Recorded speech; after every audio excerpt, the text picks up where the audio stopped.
Lihat sini.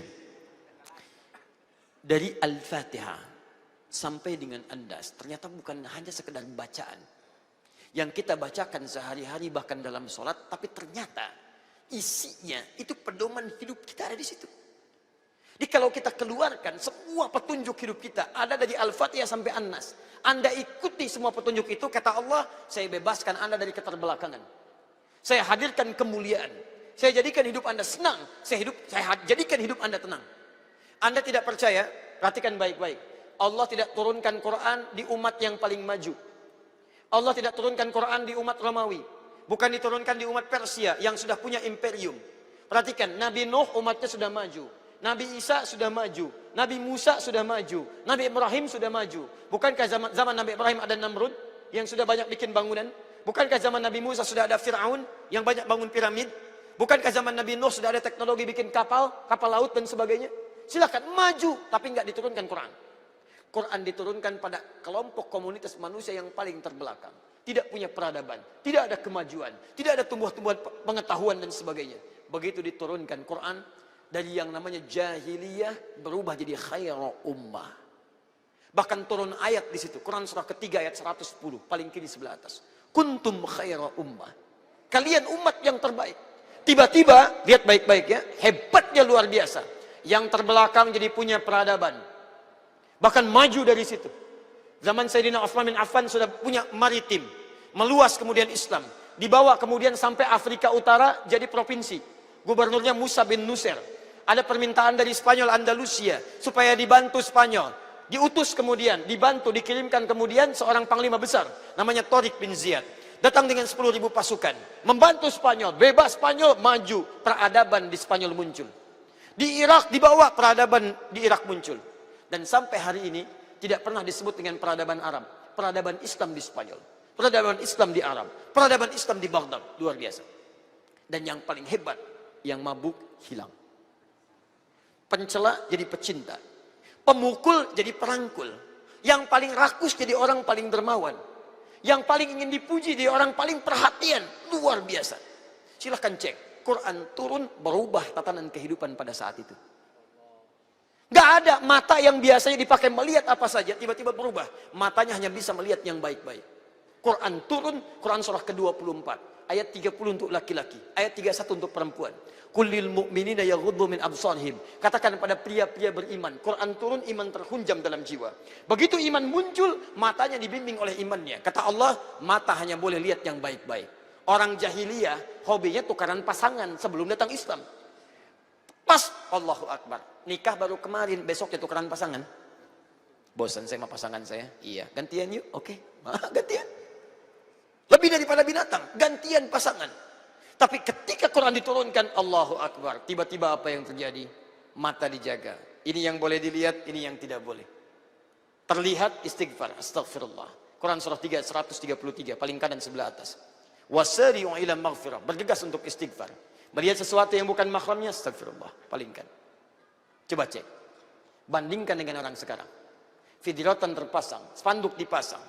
Gambar terbuka kemana-mana, dilihat, Masya Allah. Memang lisan istighfar, tapi mata tidak berpaling. Astagfirullah. Astagfirullah. Luar biasa. Nah, nanti kita lihat caranya ya. Nah, saya pelankan sedikit. Nabi Muhammad diturunkan, diberikan Al-Quran, kemudian oleh beliau diterangkan pada umatnya. Nah, keterangan Nabi ini, petunjuk-petunjuk Nabi, semua yang menerangkan isi Quran dari Al-Fatihah sampai An-Nas, jika dijadikan sebagai panduan hidup, maka berubah namanya menjadi sunnah. Jika dijadikan sebagai panduan hidup, berubah namanya jadi apa? Sunnah. Saya coba pindahkan ke sini, kelihatan? Belum saya tulis, bagaimana kelihatan? Luar biasa ya. Sudah sholat isya, semua kelihatan. Sunnah. Baik. Sunnahnya berasal dari siapa? Rasul. Yang bawa siapa? Rasul dengan sifat kenabiannya. Sifat ujungnya ditambah ta. Nabi pakai ta jadi nabawiyah. Kemudian disitulah terangkai kalimah as-sunnah an-nabawiyah. Petunjuk kehidupan dari Nabi SAW. Apa manfaat belajar as-sunnah an-nabawiyah ini? Jika Anda ikuti petunjuk ini, diterapkan dalam kehidupan kita, maka Allah akan menjamin hidup kita seperti Allah berikan contoh pada kehidupan jahiliyah itu. Saya bacakan dulu dengan cepat ya, tapi tidak perlu dicatat. Nanti tanggal 28 Januari, hari Ahad, akan ada sesi khusus untuk membahas ini. Bahkan nanti kita akan bimbing menghafal Quran dalam 30 hari insya Allah. Sekarang saya bacakan cepat, tapi Anda nggak usah catat ya. Tadi saya katakan, isi Al-Quran dari Al-Fatihah sampai An-Nas itu petunjuk hidup kita. Anda, pekerjaan apapun, aktivitas apapun, insya Allah isinya ada di situ. Misal, Anda masih dalam kandungan, istri misalnya akan melahirkan. Bagaimana kemudian fase kelahiran ini, dalam kandungannya supaya bayinya baik, kemudian Allah memberikan ridha supaya menjadi anak yang saleh. Doanya ada di Quran surah ke-7 ayat 189. Contoh prakteknya di Quran surah ke-3 Ali Imran ayat 35. Sampai diberikan nama terlahir, Quran surah ke-3 Ali Imran 36 sampai dengan 37-nya. Kemudian bayinya mulai terlahir, bagaimana supaya ASINya bisa mengalir dengan baik, bapak ibunya bisa berbagi perhatian dengan pembagian yang baik. Quran surah kedua ayat 233, paling kanan sebelah bawah. Sampai diberikan ASI selama 2 tahun misalnya. Quran surah ke-31 ayat ke-14, paling kiri sebelah atas.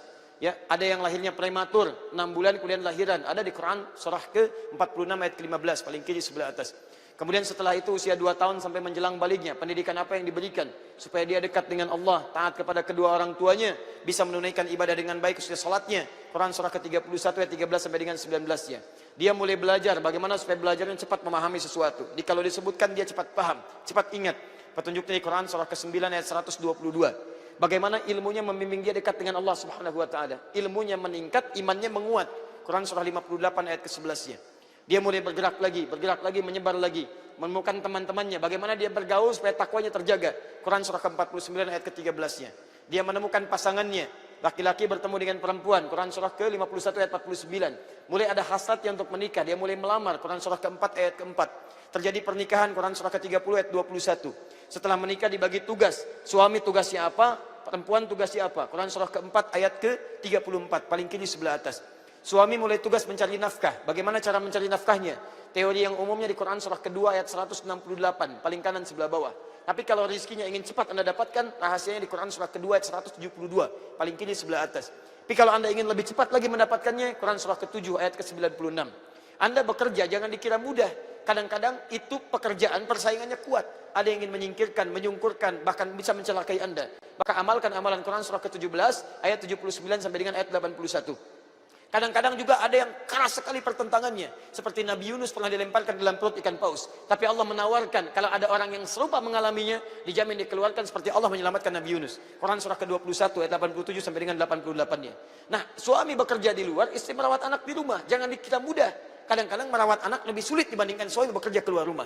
Ada kadang-kadang anak dilatih, dididik, berkata dan sebagainya. Quran surah ke-17 ayat 23 sampai dengan 27-nya. Kalau kemudian ada capek-capek, ada lemah di situ, sakit mulai yang lemah-lemah, Quran surah ke-26 ayat ke-80.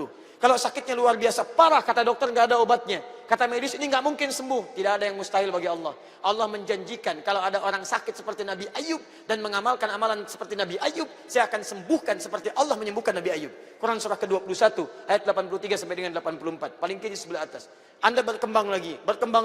Kemudian Anda mulai bisnisnya bagus, pekerjaan lancar, Anda ingin bersyukur. Bagaimana cara syukurnya? Quran surah ke-14 ayat ke-7.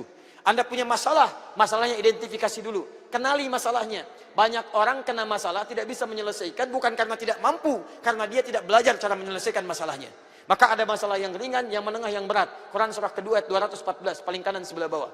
Cara menyelesaikannya Quran surah ketiga ayat 142, paling kiri sebelah atas. Cara bersabarnya di Quran surah kedua ayat 155 sampai 157, paling kiri sebelah atas sampai dengan pertengahannya. Anda jalani lagi sampai usia 40 tahun. Orang tua masih ada. Bagaimana cara berbaktinya? Quran surah 46 ayat 15. Minimal Anda berikan infak. Quran surah kedua ayat 215. Pahalanya diberikan berlimpah. Quran surah kedua ayat 261 sampai dengan 263. Anda berkembang lagi, makin sepuh. Kadang-kadang ada yang tidak sadar, berubah seperti sifat anak-anak. Quran surah ke-22 ayat yang kelimanya. Sampai Anda menjelang kemudian sakaratul maut, datang maut. Quran surah ketiga ayat 185. Anda akan dicabut oleh malakul maut. Quran surah ke-32 ayat yang ke-11. Bagaimana cara nyabutnya? Kalau Anda orang soleh, amalannya banyak yang baik, maka akan dipanggil dengan kalimat yang indah. Tenang pulangnya. Quran surah ke-79 ayat ke-27 sampai dengan ayat ke-30. Ya ayyatuhan nafsul mutmainnah, irji'i ila rabbiki radiyatan mardiyah. Quran surah 89 ayat 27 sampai dengan ayat 30-nya. Tapi kalau Anda banyak melakukan amal salah, bukan amal soleh, maka silahkan coba. Anda akan sedikit menegangkan sambil dipukulin malaikat. Quran surah ke-8 ayat ke-50. Ya akhriju anfusakum, cepat keluar, sampai dengan dia mau keluar. Setelah itu kemana perginya Anda? Maka Anda mesti pelajari alam kubur. Pelajari, Anda kenal malam pertama di alam dunia, kenali malam pertama di alam kubur Anda. Kalau ingin nikmat, lihat Quran surah kedua Al-Baqarah, ayat 153 sampai 154, paling kanan sebelah bawah. Nah, nikmat kuburnya ada di Quran surah ketiga, ayat 169 sampai 171. Kalau Anda banyak amal salahnya, maka Allah tanamkan kisah Fir'aun, bagaimana neraka ditampakkan kepadanya dari pagi sampai petang. Quran surah ke-40, ayat 46 sampai dengan 47-nya. Anda akan di hari kiamat.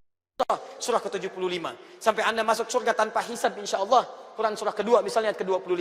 Surga dibagi empat. Ada yang bersama Nabi SAW dengan orang soleh, para syuhada, para siddiqin. Quran surah keempat ayat 69. Ada yang di taman surga yang bisa melihat Allah. Quran surah 75 ayat 22 sampai 23. Kenikmatannya langsung diberikan oleh Allah. Amalannya rajin tahajud dia, rajin beristighfar sebelum subuh. Quran surah ke-51 ayat 15 sampai dengan ayat 23-nya. Ada yang surganya seluas langit dan bumi. Amalannya rajin infak, suka memaafkan orang, sabar dalam menghadapi musibah, sanggup menahan amarah. Quran surah ketiga ayat 133 sampai dengan 134. Ada yang masuk neraka tanpa hisab. Ada. Quran surah ke-18 ayat 100 sampai dengan 101. Paling kiri. Ya, siapa orang-orang ini? Adalah orang-orang yang disiksa di neraka Jahannam. Masuk dia orang munafik dengan orang kafir. Quran surah keempat ayat 140. Paling kiri sebelah bawah. Neraka paling ringan ada. Yang paling ringan hanya ditarik ubun-ubunnya, dimasukkan ke dalam neraka seperti teh celup. Masukkan, hancur. Tarik lagi, sembuh lagi. Quran surah keempat ayat ke-56. Ada yang amal baiknya 50%, amal jeleknya 50%, ke surga belum masuk, ke neraka tidak dimasukkan. Dia akan tinggal di tempat yang tinggi, kelihatan surga, tapi takut berpaling ke neraka. Namanya A'raf. Quran surah ke-7, ayat ke-45 sampai dengan 49-nya. Ada semuanya. Mana yang tidak ada? Ada semua. Dan itu yang diturunkan oleh Nabi SAW. Langsung Nabi ajarkan pada para sahabat. Karena itu silahkan Anda cek. Bukankah di zaman Zahiliyah banyak aktivitas-aktivitas? Yang pedagang ada. Uthman bin Affan itu pebisnis, pengusaha pedagang. Abdurrahman bin Auf. Begitu masuk Islam, dididik oleh Nabi. Dikeluarkan ayat-ayat bagaimana cara berbisnis yang islami. Turun ayatnya, dibimbing oleh Nabi. Apa hasilnya? Uthman radhiyallahu ta'ala anhu. Allahu Akbar. Merubah drastis cara bisnisnya. Kayaknya terkumpul luar biasa. Dan yang lebih hebat, asetnya bisa bertahan melewati zamannya. Sampai sekarang itu asetnya masih ada.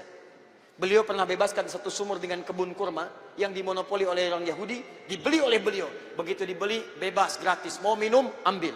Mau makan, ambil. Sekarang akan dijadikan area penginapan perhotelan yang hasilnya disimpan di Bank Saudi di atas namakan sahabat Uthman bin Affan. Masih ada sampai sekarang amal jariahnya. Sedekah jariahnya. Abdurrahman bin Auf modalnya dari pakaian.